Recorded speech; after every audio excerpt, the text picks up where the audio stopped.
Orang banyak melihat abang kan bukan lagu botinya. Orang melihat abang Lamborghini-nya. Orang melihat abang cincin berliannya.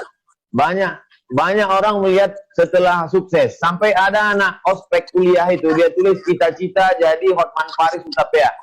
Jadi 5 poin, kalau dibatasi 5 poin kiat sukses. Supaya anak muda ini jangan jadi pemimpi. Dia mesti belajar juga kerja kerasnya. 5 poin, bisa bang ringkas? 1, harus jelas tujuannya dulu. Kalau mau sukses kita harus jelas tujuannya dulu, ya. Karena kita tidak mungkin sampai ke tujuan kalau kita nggak tahu, ya.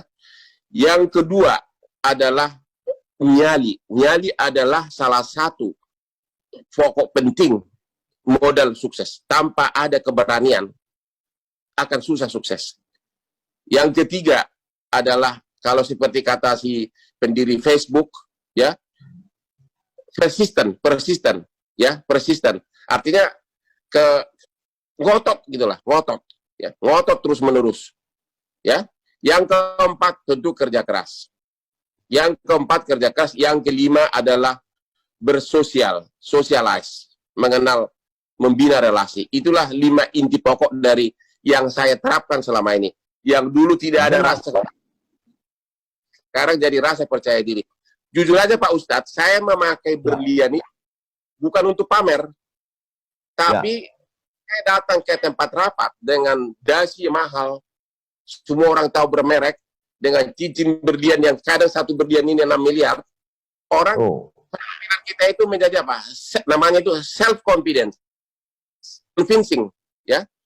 Orang bule itu Pak, saya kan paling sering bertarung sama orang bule. Orang bule itu suka nggak rendah sama orang Indonesia. Karena dianggap kita ini masih bodoh. Tapi begitu kita masuk ruangan dari mulai sepatunya pun dia tahu mereknya, dasinya dia tahu mereknya, adanya di Champs-Élysées di Hollywood, adanya di Milan, dia langsung simpatik. Artinya apa? Orang yang berkualitas pakaiannya seperti itu, berarti otaknya juga berkualitas. Nah, itu bukan untuk pamer, tapi adalah bagian dari profesi untuk tampil pede gitu. Itu yang mesti anak-anak muda nih tahu Bang Hotman. Apa 5 poin tadi, dari mulai tujuannya jelas, bernyali, ngotot, kerja keras, sosialnya baik, kemudian tujuan dari gaya itu pun punya tujuan, bukan sekedar ingin hura-hura dan lain sebagainya. Saya kira itu mendidik. Kemudian terkait dengan 3F ini, banyak anak orang kaya gagal sekolahnya, narkoba, tinggal di luar negeri pun tak betul. Tapi 3F ini bisa tes pendidikannya gimana? Kiat Bang Hotman. Ya, pendidikan paling utama itu kan dalam keluarga. Apa yang dilihat kehidupan kita sehari-hari, mau tidak mau, itu otomatis melekat kepada jiwa anak. Anak saya 3-tiganya lulus Fakultas Hukum dari 3 subuh udah bekerja. Dia lihat gaya hidupnya memang kerja tanggung jawab, ya. Dia lihat keluarga juga tentram. Itulah bagian yang dia lihat tiap hari sehingga mendarah daging dalam dirinya. Jujur bahwa walaupun di generasi saya itu banyak mobil mewah, anak-anak saya nggak pernah tertarik untuk pamer mobil mewah. Karena apa? Dia dari kecil sudah melihat mobil mewah itu. Jadi contoh hal yang paling bagus untuk anak adalah contoh yang kita lakukan tiap hari dalam keluarga. Itu kira-kira. Itu adalah pendidikan yang paling bagus. Ada beberapa orang yang sempat terjatuh dalam hidupnya, kemudian silap, salah. Kemudian setelah keluar dari penjara, Bang Hotman kasih dia kesempatan. Bang Hotman undang, kemudian bangkit percaya dirinya.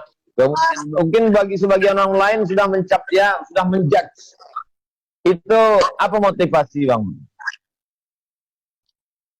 Bisa kasih contoh yang mana ya? Ada beberapa, saya tak bisa sebut nama, nanti jadi infotainment.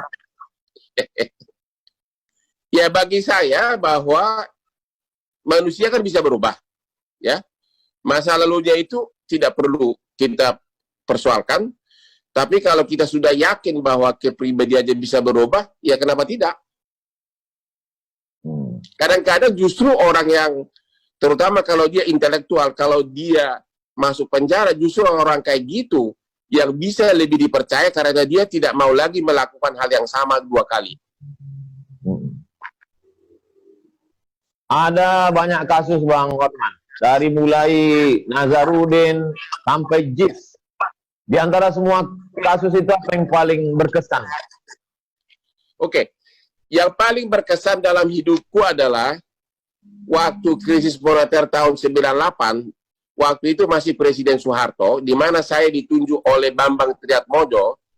Waktu itu IMF menutup 16 bank. Ya, IMF menutup 16 bank.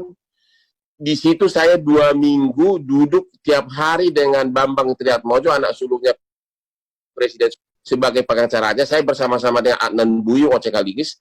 Di situ saya benar-benar merasa berarti apa? Anak orang kampung menjadi penasehat dari anak presiden. Dan saya ingat persis waktu itu, pernah Bambang Triatmojo meminjam buku saya. Buru-buru dia lari-lari. Kenapa? Bapak minta katanya. Pasal berapa katanya. Jadi dia pinjam, terus dibawa lari-lari ke istana. Itu sangat berkesan.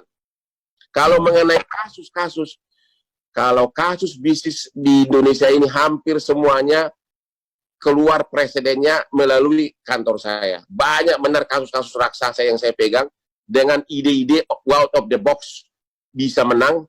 Saya kasih contoh, saya pernah memenangkan perkara kepaiditan di mana seorang kreditur saya kalahkan, tagihannya $1 miliar.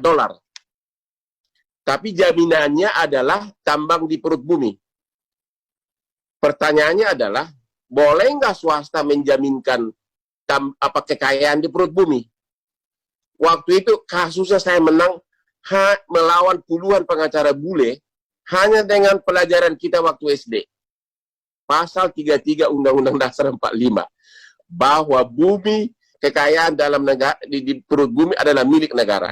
Jadi saya dalilkan bagaimana kau bisa menjaminkan batu bara di perut bumi, berarti jaminan kamu catat, dan itu menang, dan waktu itu menggoncang seluruh dunia karena $1 miliar. Saya masih ingat krediturnya adalah Bank Standard Chartered Bank. Dan itu hanya satu dari puluhan kasus-kasus yang saya pegang. Out of the box, udah kejepit, tiba-tiba boom keluar gitu. Kita bisa sampai jam 10, Bang Hotman. Bisa, terserah Pak Ustadz. Aku mau tanya nih Pak Ustadz. Dengan krisis corona ini, ya, kita sadar bahwa hidup itu sangat singkat. Sementara kita sibuk terus mencari uang. Kadang-kadang banyak orang meninggal ya pada saat dia mencari uang, uangnya pun tidak dinikmati. Saya ini sudah lama pengen pensiun, tapi mental saya tidak siap. Karena apa? Setiap saya mau istirahat, ada perkara baru, honornya 2 miliar. Ada perkara ini, honornya 3 miliar. Akhirnya nggak jadi pensiun. Pertanyaan saya kepada Pak Ustadz, apa yang harus saya yakini agar orang itu rela meninggalkan duniawi dan benar-benar bahagia hidup menikmati dirinya? Kalau yang saya yakini, Bang Hotman, ya, bahwa pesan Nabi Muhammad, kalaupun kau punya 1 lembah dari emas, kau akan minta 1 lembah lagi, katanya. Jadi ada gunung, di bawahnya emas semua, itu kau akan minta 1 lagi sampai mulutmu disumbat panah. Jadi nggak ada pernah puasnya, terus kurang. Macam orang haus minum air laut, kurang. Jadi sebenarnya kepuasan itu ada ketika kita memberi. Makanya ada buku The Miracle of Giving.